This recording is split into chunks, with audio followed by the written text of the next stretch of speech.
So all of this started a couple of weeks ago when I found out that I was 4 weeks pregnant. My husband and I were thrilled, so we hosted a dinner party a couple of days after we found out so that we could make an announcement for our families.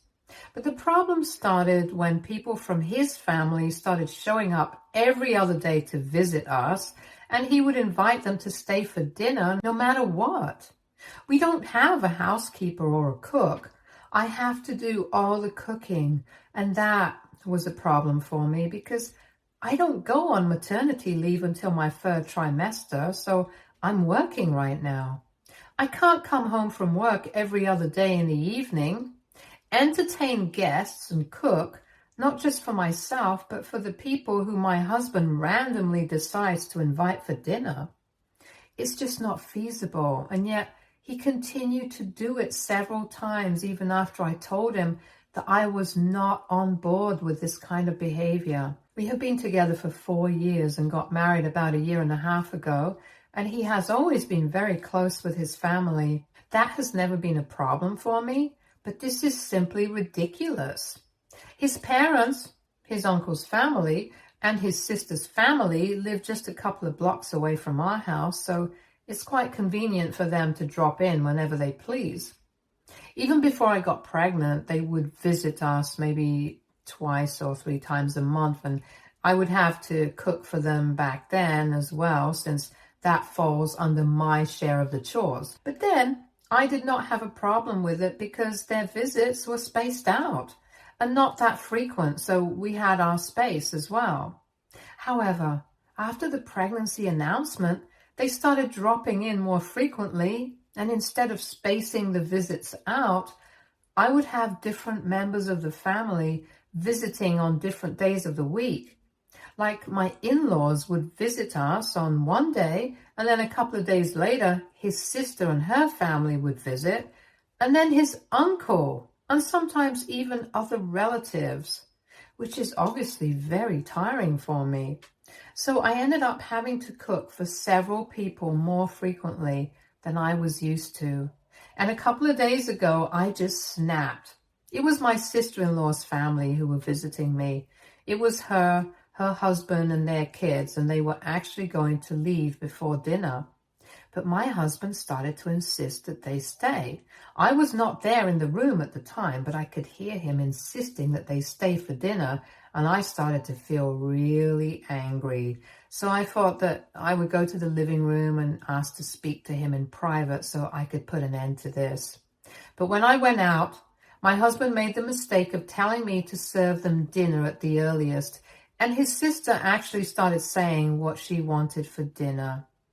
I just couldn't hold back anymore, so I ended up snapping and said, "Make it yourselves." I was really angry, so I did not even bother to wait for them to react, and I just went back inside my room and slammed the door shut. I knew that they had been pretty shocked by my reaction. I had seen that on their faces, but at that moment, it had become really hard for me to keep my temper under control, since this had started happening way frequently. I was not only mad at my husband for being insensitive and entitled, but I was also mad at his family because at least they could have had the good sense of declining to stay for dinner so frequently so that they wouldn't end up overburdening me. A couple of minutes after my outburst, my husband came into our bedroom and confronted me about what had just happened. He seemed quite upset as well, but I was not going to apologize because I had already told him several times that I was not cool with his family showing up every other day because I would end up cooking for all of them. And it was not easy having to do all of that after coming back home from a long day at work. And recently, I had also started experiencing morning sickness. But all he seemed to care about was his family and their visits.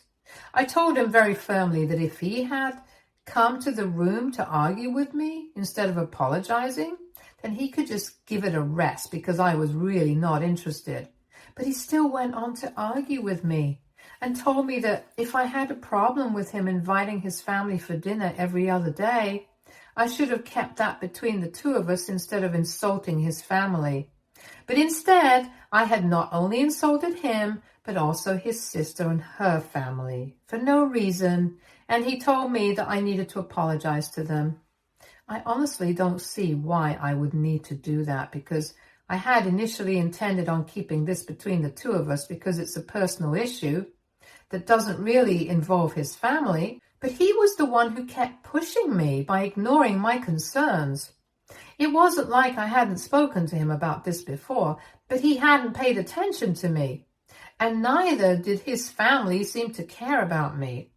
If they seriously think that it's completely fine to get a pregnant woman to cook for a bunch of people every other day after a long day at work, and expect the woman to be fine with it as well, that's their problem, not mine.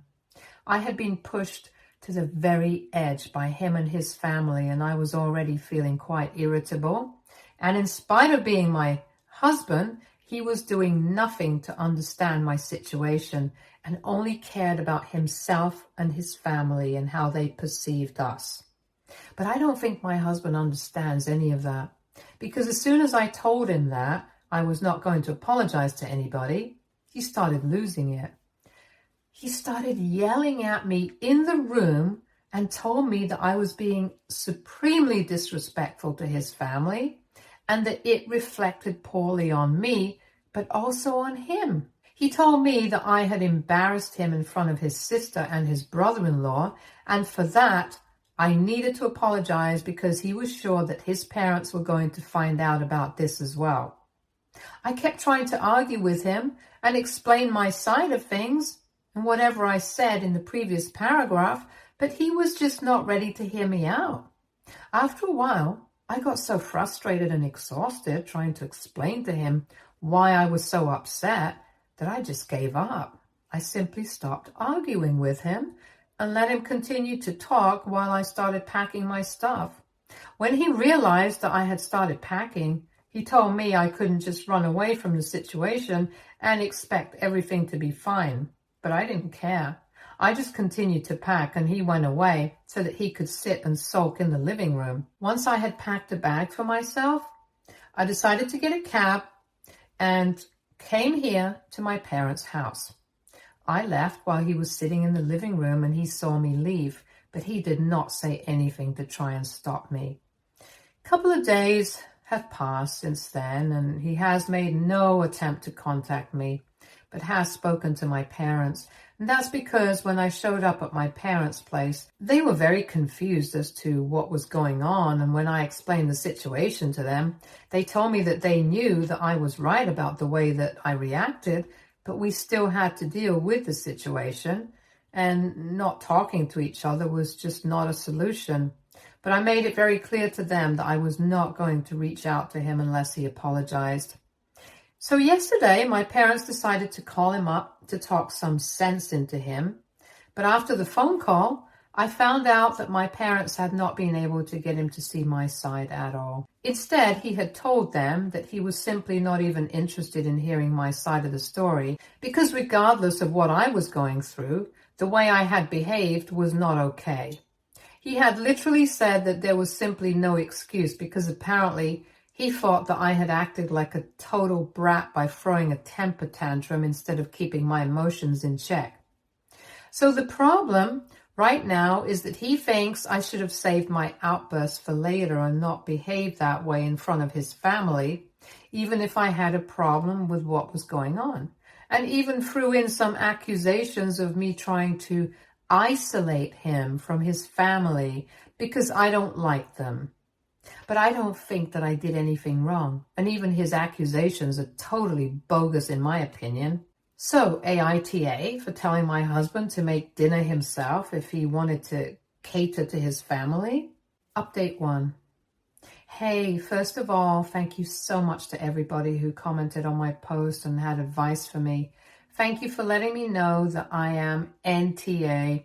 I had seriously begun to doubt myself after whatever my parents told me, because honestly, on the phone call with my parents, he had sounded pretty convincing and I had started to second guess myself. But honestly, the more that I think about it, the more I realize how entitled he himself has been acting.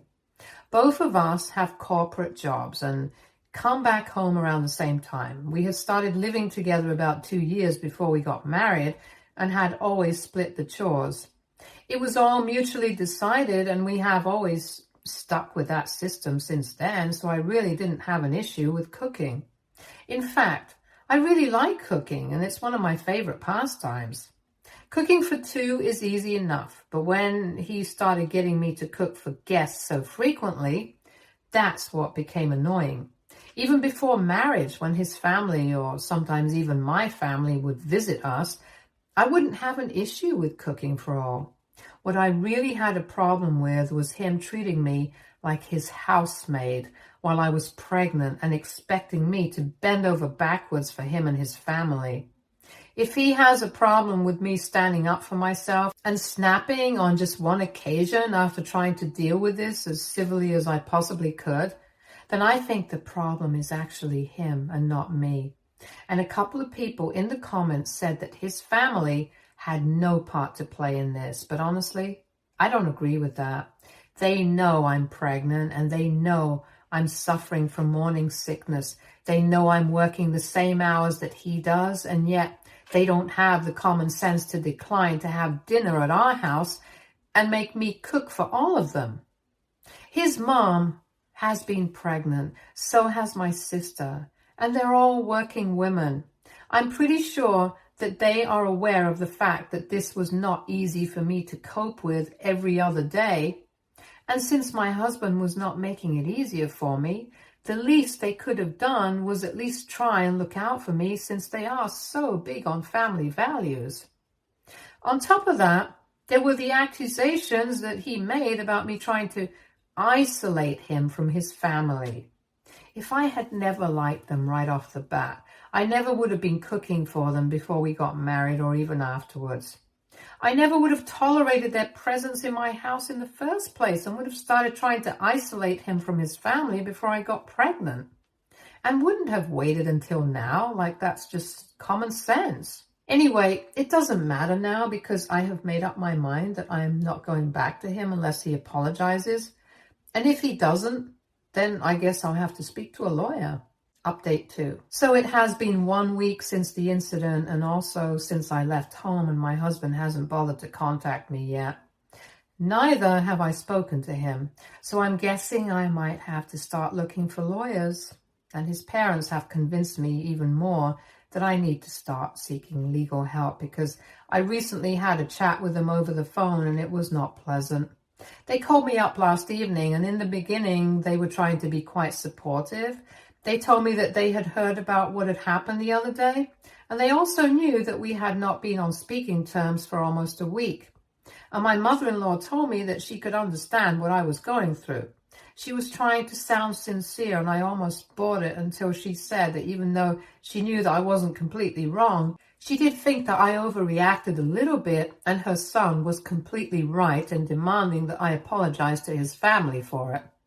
She told me to put myself in his shoes and think about how I would be if he had treated my family like that, with such a disrespectful tone, and then said that keeping a family together is hard work, and we have to put in effort into a marriage to make it work.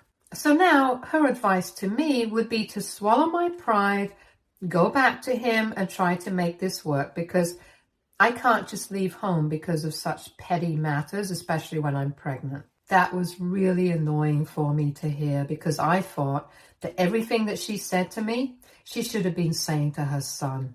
If she really could understand where I was coming from, she would probably also be able to understand that I was right in having an outburst the other day.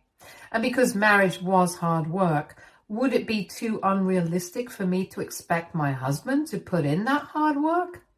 Especially when he was wrong? Even though he is aware of the fact that I'm pregnant, he hasn't bothered to check up on me. And neither has he spoken to me. It's not just my baby, it's his baby too. And yet it's very obvious that he doesn't seem to care, because he thinks that no matter what he does or how he behaves, I should just suck it up and let it go. And that's not just what he thinks. His parents also seem to feel the same way, about the situation right now. What I don't understand is why isn't he expected to let it go? After all, he is the one who put me in a difficult spot in spite of me telling him repeatedly not to keep inviting his family over for dinner so frequently because it was exhausting for me to do all the cooking. I tried to explain all of this to my in-laws on the phone because I seriously thought that they were going to understand, but I was wrong. Because as soon as I started explaining this to them, they started telling me that I was just making up excuses for myself and my behavior. They told me that at the end of the day, I had to go back to my husband and I couldn't just stay with my parents and expect things to work out on their own, because that was really childish of me. They also told me that the only reason they were even getting involved was because even though the situation was my fault, I had already tried to get my parents involved and tried to manipulate him into apologizing to me by having my parents call him. So I had to clarify that I did not make my parents contact them. They had done that on their own, and they had not even asked him to apologize to me. They had just wanted him to speak to me once instead of ignoring me. And this whole sermon that they were subjecting me to, I told them that they should stop wasting their time and say it to their son instead, because I'm not interested anymore. I guess my mother-in-law got offended at that, because then she started calling me names and stuff, and that's when I hung up because I'm not here for that. So far, it was just my husband that I was upset with, but now that his family is slowly getting involved, I guess I'm getting to see their true colors as well. I had already been thinking about speaking to an attorney, but I had been holding myself back because I did not want to go to a place from where I could not come back easily. The only reason I was waiting was because of the baby.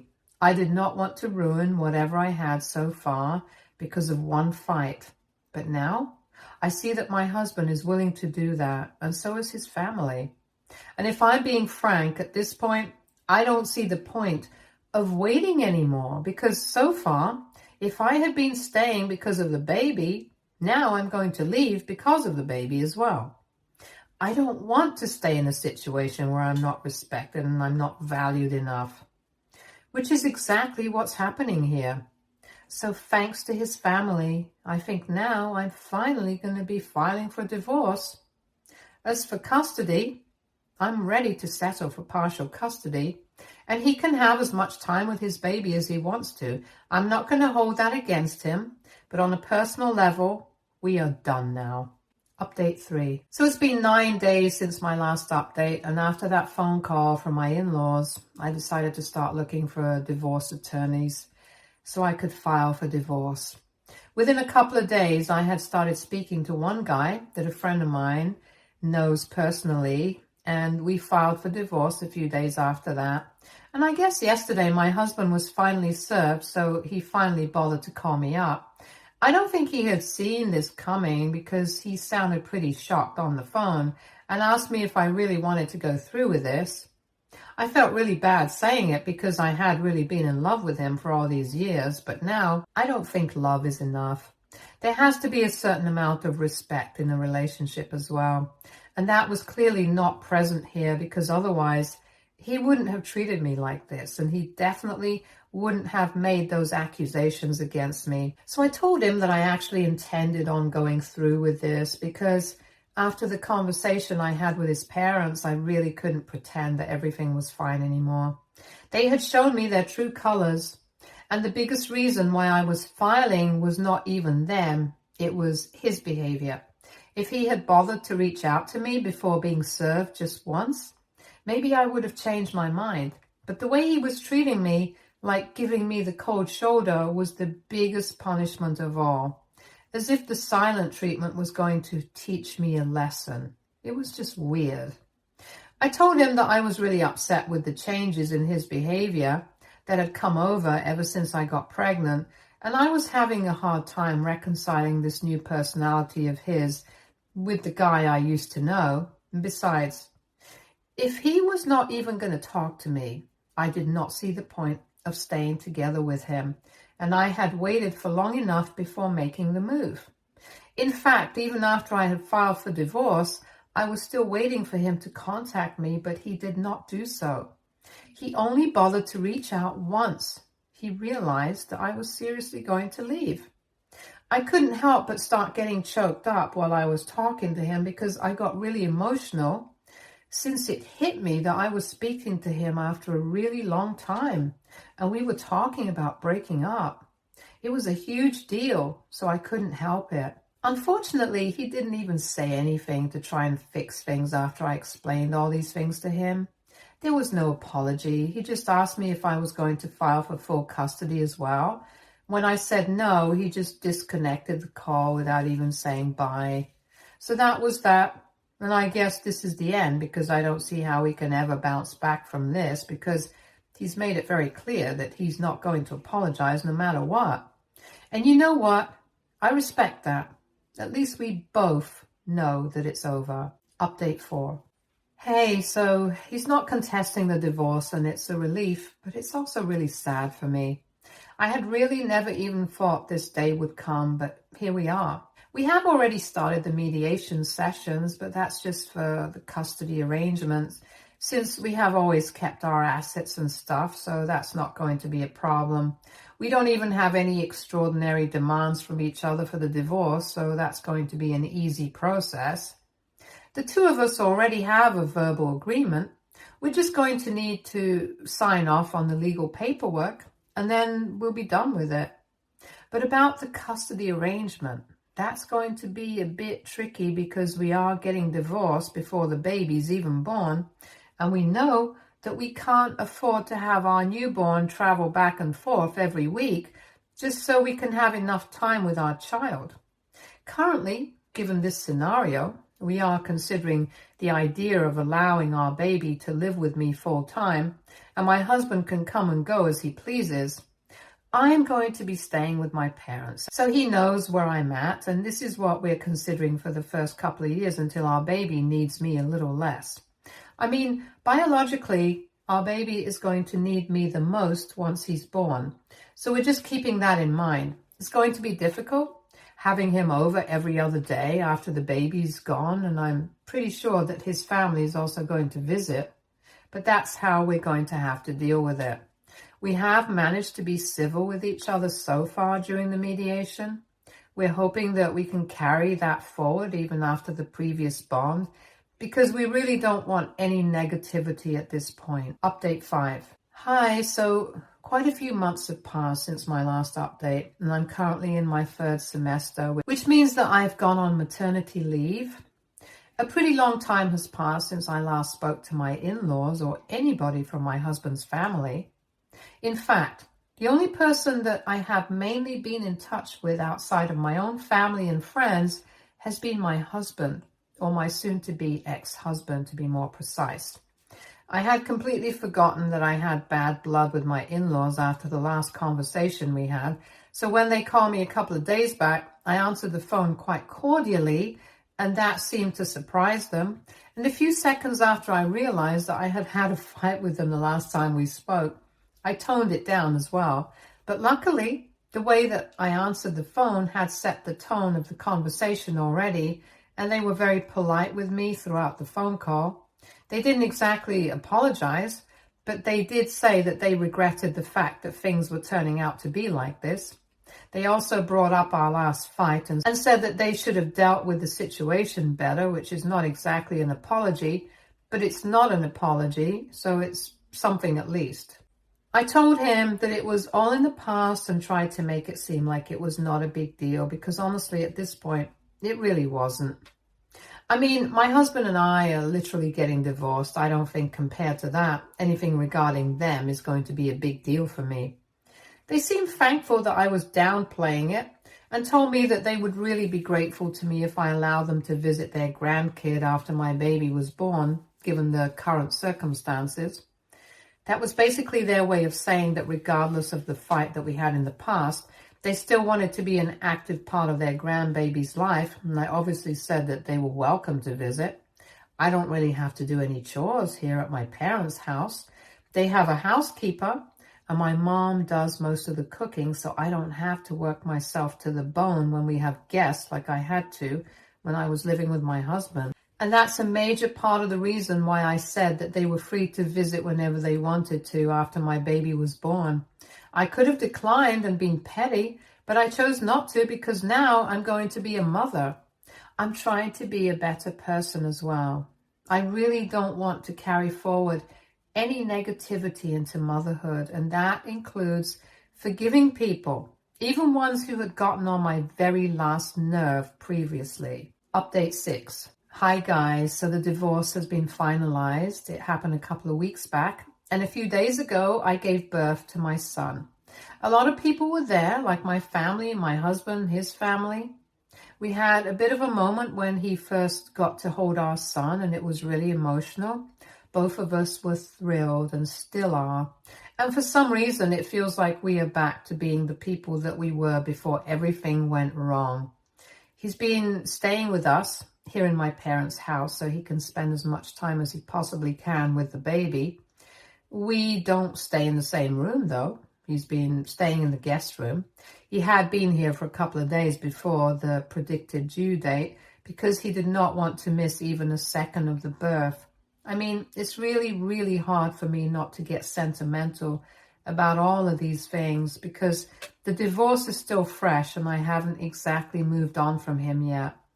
It became even more difficult for me when after the birth that night, he was helping me out and stuff, and he finally apologized for everything. He told me that he was really sorry that he had to put me through all of this, and he hadn't realized how difficult it had become for me. And by the time he did have that realization, it was way too late. I had already filed for a divorce, and he had accepted it and told me that it had probably been the worst decision of his life not to fight for me. It got me really emotional, and I had to fight myself really hard so I did not end up completely sobbing and stuff in front of him. I mean, I don't really hope that we can repair our relationship so quickly and go back to being the way we used to be. That's definitely not going to happen anytime soon. And right now, I just want to focus on being a mother. But who knows? This is definitely a start. Before this, he wasn't even willing to acknowledge the fact that he had messed up. But now, at least he's willing to admit that he did not treat me as well as he should have. Anyway, all I'm saying is that if there is even the slightest chance that we can make it work, even after everything that has happened, I would like to take that chance. He has been really great so far, and if at some point we loved each other and we wanted to make it work, I don't see why we can't go back to that point again, especially now, since our baby is here. I want to give our son the chance to have a normal family life. So who knows? Maybe we might put our differences aside, but for now, I'm just happy to be a mother. Stay tuned for more stories from Argo Relationships.